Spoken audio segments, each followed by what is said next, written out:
নমস্কার, আমি মদন পাল, স্টুডেন্টস একাডেমির পক্ষ থেকে উচ্চ মাধ্যমিকের সকল ছাত্রছাত্রীদের স্বাগত।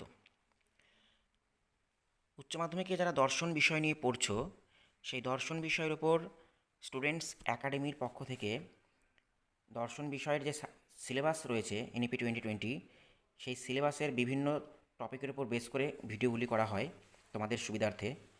আমরা ইউনিট 1-এর পাশ্চাত্য অধিবিদ্যায় অন্তর্ভুক্ত যে দ্রব্য টপিকটি রয়েছে, সেই দ্রব্য টপিকের ওপর বিভিন্ন বুদ্ধিবাদী দার্শনিকদের মতামত নিয়ে আমরা আগের ভিডিওগুলিতে আলোচনা করেছি। আজকের এই ভিডিওতে আমরা আলোচনা করতে চলেছি যে দ্রব্য সম্পর্কে বুদ্ধিবাদী দার্শনিকদের অভিমত, তার উপর বেস করে গুরুত্বপূর্ণ প্রশ্নোত্তরগুলি, যেগুলো তোমাদের থার্ড সেমিস্টারের ফাইনাল এক্সামে অবশ্যই আসবে। অর্থাৎ এই প্রশ্নোত্তরগুলো তোমরা ভালো করে দেখলে এখান থেকে 100% কমন তোমরা পরীক্ষায় পেয়ে যাবে। এবং ভালো করে তার জন্য প্রশ্নগুলো দেখো এবং উত্তরগুলো ভালো করে বোঝার চেষ্টা করো। তো শুরু করা যাক। আজকের প্রথম প্রশ্ন, সাবস্টেন্স শব্দটির অর্থ হলো। তো বলেছে সাবস্টেন্স শব্দটির অর্থ, এখানে 4টি অপশন দেওয়া আছে, দেখো, গ্রিক শব্দ, জার্মান শব্দ, ল্যাটিন শব্দ এবং ইতালি শব্দ। এখানে সঠিক উত্তর হবে ল্যাটিন শব্দ। কেমন? নেক্সট দেখো, দ্বিতীয় কোশ্চিন, সাবস্টেন্স শব্দটির ব্যুৎপত্তিগত অর্থ হলো। আমরা সাবস্টেন্স শব্দটিকে ভাঙলে দুটো শব্দ পাবো, একটা সাব, একটা স্টেন্স। তার মানে সাব মানে নিম্নে আর স্টেন্স মানে দণ্ডায়মান। তাহলে আমরা দেখতে পাচ্ছি এখানে যে 4টি অপশন রয়েছে, তার মধ্যে বি নাম্বার অপশনটা নিম্নে দণ্ডায়মান এই প্রশ্নের সঠিক উত্তর হবে। কেমন? চলো 3 নাম্বার প্রশ্নে যাই। 3 নাম্বার প্রশ্নে বলা হয়েছে, 3 নাম্বার প্রশ্নে দেখো বলা হয়েছে সাধারণ বা লৌকিক মত অনুসারে দ্রব্য হলো। এখানে 4টি অপশন রয়েছে ABCD। এখানে সঠিক উত্তর হবে গুণের আধার। গুণের আধার সঠিক উত্তর হবে। কেমন? পরবর্তী কোশ্চিন 4 নাম্বার, দ্রব্য হলো গুণ ও কর্মের আশ্রয়, কে বলেছেন? অর্থাৎ দ্রব্য গুণ ও কর্মের আশ্রয় উক্তিটি কার? এখানে আমরা দেখতে পাচ্ছি 4টি অপশন রয়েছে, স্পিনোজা, অ্যারিস্টটল, ডেকার্ত এবং প্লেটো। তো এরদের মধ্যে কিন্তু এই কথাটি বলেছেন অ্যারিস্টটল। কেমন? তাহলে 4 নাম্বার প্রশ্নের সঠিক উত্তর হবে অ্যারিস্টটল। চলো নেক্সট কোশ্চিনে যাচ্ছি। 5 নাম্বার প্রশ্ন।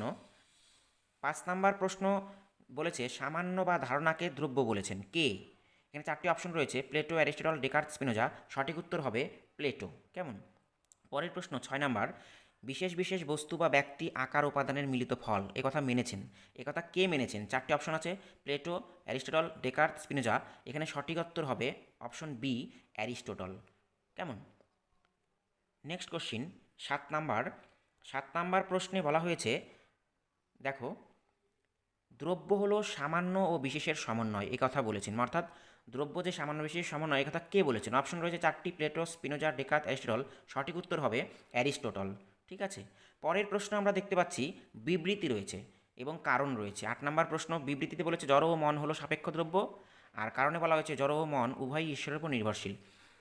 এখানে যে 4টি অপশন রয়েছে, সেই 4টি অপশনের মধ্যে কিন্তু আমরা এখানে যে বিবৃতি বলা হয়েছে সেটা সঠিক এবং কারণটাও সঠিক, আর কারণটা কিন্তু বিবৃতির সঠিক ব্যাখ্যা। হ্যাঁ, এটা অবশ্যই তোমরা দ্রব্য সম্পর্কে আগের ভিডিওগুলো দেখবে, তাহলেই ভালো মতন বুঝতে পারবে। কেমন? তো তার জন্য এখানে সঠিক উত্তর হবে অপশন এ। ঠিক আছে। তো চলো পরের প্রশ্ন দেখি। 9 নম্বর প্রশ্নে বলা হয়েছে, 9 নম্বর প্রশ্নে বলেছে মেটাফিজিক্স ক্যাটাগরিজ গ্রন্থগুলি কার লেখা? খুবই ইম্পর্টেন্ট প্রশ্ন, এই ধরনের প্রশ্ন কিন্তু একটা পরীক্ষা আসতেই পারে। তো সেক্ষেত্রে এই গ্রন্থগুলো কে লিখেছেন? প্লেটো, অ্যারিস্টটল, ডেকার্ত না স্পিনোজা? এখন সঠিক উত্তর হবে অ্যারিস্টটল। কেমন? 10 নম্বর প্রশ্ন বলা হয়েছে meditation on the first philosophy গ্রন্থটি কার লেখা? এখানে অবশ্যই উত্তর হবে ডেকার্ত, কারণ আমরা ভালো করে জানি এই গ্রন্থটির লেখক হচ্ছেন ডেকার্ত। পরের প্রশ্নে যাই। 11 নম্বর প্রশ্নে বলা হয়েছে, 11 নম্বর প্রশ্ন দেখো, বলা হয়েছে ধারণা 3 প্রকার, সহজাত, কৃত্রিম ও আগন্তুক। এটি কার মত? তার মানে 3 প্রকার ধারণার কথা স্বীকার করেছেন কে? অপশন দেওয়া আছে 4টি, প্লেটো, অ্যারিস্টটল, স্পিনোজা, ডেকার্ত। সঠিক উত্তর হবে ডেকার্ত। কেমন? পরের প্রশ্নে বলা হয়েছে, দেখো 12 নম্বরে, যে ডেকার্তের মতে দ্রব্য ড্যাশটি। এখানে অপশন আছে 2টি, 3টি, 1টি, 4টি। সঠিক উত্তর হবে 3টি। ডেকার্ত 3টি দ্রব্য স্বীকার করেছেন। কেমন? চলো পরের প্রশ্ন 13 নম্বরে বলা হয়েছে কে বলেন চেতনা হলো মনের ধারণা? চেতনাকে মনের ধারণা কে বলেছেন? অপশন আছে ডেকার্ত, লাইবনিজ, স্পিনোজা, অ্যারিস্টটল। সঠিক উত্তর হবে ডেকার্ত। ডেকার্ত বলেছেন এই কথা। কেমন?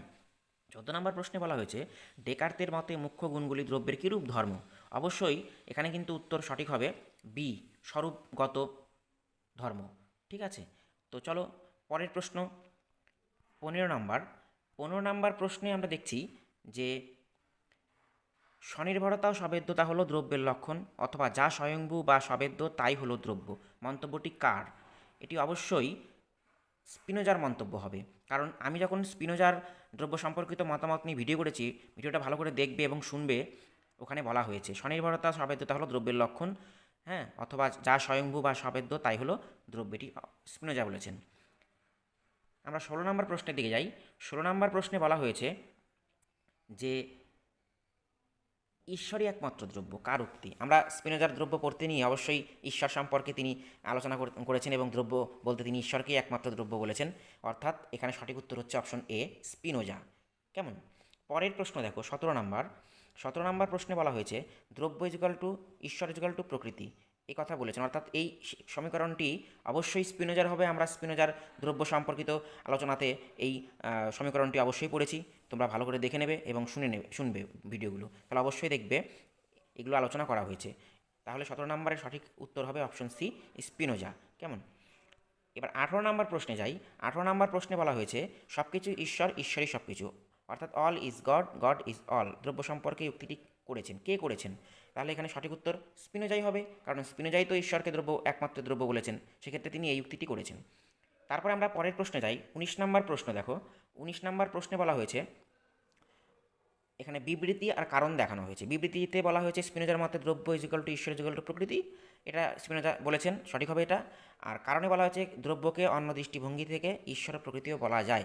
তার মানে এটাও কিন্তু সঠিক কথা, অর্থাৎ স্পিনোজা কিন্তু দ্রব্য নিয়ে আলোচনা করতে নিয়ে তিনি দ্রব্য, ঈশ্বর আর প্রকৃতিকে সমীকরণ করেছেন, আর তার পরিপ্রেক্ষিতে তিনি কিন্তু বলেছিলেন যে একটা ভিন্ন দৃষ্টিভঙ্গি থেকে যে ঈশ্বর ও প্রকৃতি অভিন্ন। তাহলে সেক্ষেত্রে এখানে অপশন এ সঠিক উত্তর হবে। এ এবং আর উভয়ই সত্য, আর এ এর সঠিক ব্যাখ্যা। ওকে, চলো নেক্সট কোশ্চিন। 20 নম্বর প্রশ্ন দেখো। 20 নম্বর প্রশ্নে বলা হয়েছে স্বনির্ভরতা নয়, আত্মসক্রিয়তাই হলো দ্রব্যের লক্ষণ, উক্তিটি কার? আমরা দ্রব্য সম্পর্কিত লাইবনিজের আলোচনায় যে ভিডিওটি করেছি, সেই ভিডিওটা তোমরা একটু ভালো মতন দেখে বা ভালো মতন শুনলেই বুঝতে পারবে। ওখানে কিন্তু ডেকার্ত এবং স্পিনোজার দ্রব্য সম্পর্কিত মতবাদটাকে কিছুটা পরিবর্তন করে লাইবনিজ তার সংজ্ঞায় বলেছেন স্বনির্ভরতা নয়, আত্মসক্রিয়তা হলো দ্রব্যের লক্ষণ। তাহলে ক্ষেত্রে 20 নম্বরের সঠিক উত্তর বি অপশন, লাইবনিজ হবে। কেমন?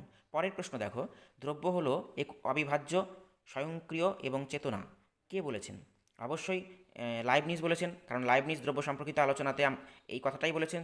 ভালো করে ভিডিওটা দেখবে, তাহলে বুঝতে পারবে। তারপরে প্রশ্ন 22 নম্বর। 22 নম্বর প্রশ্নে বলা হয়েছে দ্রব্য এক নয় বহু, অর্থাৎ দ্রব্যকে বহু বলেছেন, কে বলেছেন? অবশ্যই লাইবনিজ বলেছেন। 4টি অপশনের মধ্যে অপশন সি উত্তর হবে।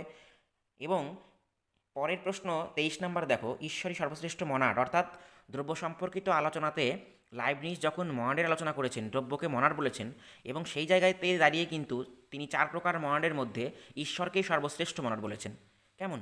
তো সেই জন্য অপশন বি উত্তর হবে 23 নম্বরের। কেমন? চলো পরের প্রশ্ন 24 নম্বরে যাচ্ছি। 24 নম্বর প্রশ্নে বলা হয়েছে মনাড বা চিৎ পরমাণুর অস্তিত্ব মেনেছেন, তাহলে নিশ্চয়ই মনাডের কথা আসলেই আমরা সঠিক উত্তর লাইবনিজ করব, মনাড মানেই লাইবনিজ। কেমন?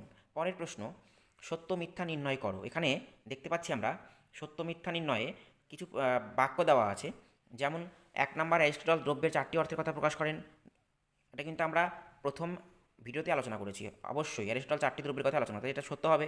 স্পিনোজার মতে মনাড এক নয় বহু, এটা কি সত্যি হবে? কখনোই নয়, কারণ মনাডের কথা যখনই আসবে তখন লাইবনিজ হবে, এখানে স্পিনোজা দেওয়া আছে, তাহলে এটা মিথ্যা হবে অবশ্যই 2 নম্বর বাক্যটা। 3 নম্বর বাক্যে বলেছে ডেকার্তের মতে চেতনা হলো মনের ধারণা, ডেকার্ত কখনোই চেতনাকে মনের ধারণা বলেননি, এটাও ভুল, অর্থাৎ মিথ্যা হবে। আর 4 নম্বরে বলা হয়েছে লাইবনিজের মতে ঈশ্বরই হলেন একমাত্র দ্রব্য, ঈশ্বরই একমাত্র দ্রব্য কখনোই লাইবনিজ বলেননি, ঈশ্বরই হলেন একমাত্র দ্রব্য এটা বলেছেন স্পিনোজা, তাহলে 4 নম্বর বাক্যটাও মিথ্যা হবে। তাহলে আমাদের অপশন দাঁড়াচ্ছে কোনটা? সঠিক অপশন কিন্তু উত্তর দাঁড়াচ্ছে অপশন, এখানে যদিও এ বি সি ডি দেওয়া হয়নি, ভুল হয়েছে, যাই হোক, সি নাম্বার অপশন। এখানে সি নাম্বার অপশন উত্তর হবে অপশন সি, প্রথম বাক্য সত্য, দ্বিতীয় বাক্য মিথ্যা, তৃতীয় বাক্য মিথ্যা, চতুর্থ বাক্য মিথ্যা। কেমন? পরের প্রশ্ন যাই, 26 নম্বর প্রশ্ন। 26 নম্বর প্রশ্নে দেখো বলা হয়েছে বিবৃতি লাইবনিজের মতে দ্রব্য হলো গবাক্ষহীন চিৎ পরমাণু, আর কারণে বলা হয়েছে দ্রব্যগুলি একে অন্যের উপর প্রভাব বিস্তার করতে পারে না। দেখো, দুটো কারণ এবং বিবৃতি দুটোই সঠিক, আর এখানে যে কারণটি দেখানো হয়েছে বিবৃতির পরিপ্রেক্ষিতে এটাও কিন্তু সঠিক ব্যাখ্যা। সেক্ষেত্রে আমাদের এখানে 26 নম্বরের সঠিক উত্তর হবে অপশন এ। কেমন?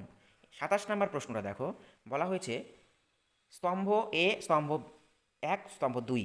স্তম্ভ 1-এ কিছু গ্রন্থের নাম দেওয়া আছে আর স্তম্ভ 2-এ দার্শনিকদের নাম দেওয়া আছে, অর্থাৎ কোন গ্রন্থটিকে লিখেছেন আমাদের মেলাতে হবে। কেমন? তো এখানে কনসেপ্ট অফ মাইন্ড এটা অবশ্যই গিলবার্ট রাইলের হবে। মেডিটেশনস এটা ডেকার্তের হয়। মনোলজি মনোটনি আলোচনা মানেই লাইবনিজ হবে। আর ইন্ট্রোডাকশন টু ফিলোসফিক্যাল অ্যানালিসিস এটা হসপার্সের হবে। কেমন? তাহলে আমাদের এখানে অপশন সি সঠিক উত্তর হবে। কেমন? তাহলে এই ছিল আজকের ভিডিওতে গুরুত্বপূর্ণ 27টি প্রশ্ন এবং দ্রব্য সম্পর্কিত বুদ্ধিবী দার্শনিকদের উপর ভিত্তি করে এই প্রশ্নগুলি তোমাদের থার্ড সেমিস্টারের ফাইনাল এক্সামে অবশ্যই আসবে কমন, 100% কমন আসবে, যার জন্য তোমাদের এই ভিডিওটি মনোযোগ সহকারে দেখতে হবে এবং ভালো করে প্রশ্নের উত্তরগুলো বুঝে নিতে হবে, তাহলেই তোমরা পরীক্ষায় অবশ্যই ভালো ফল করতে পারবে। আজ এই পর্যন্তই, সকলকে ধন্যবাদ।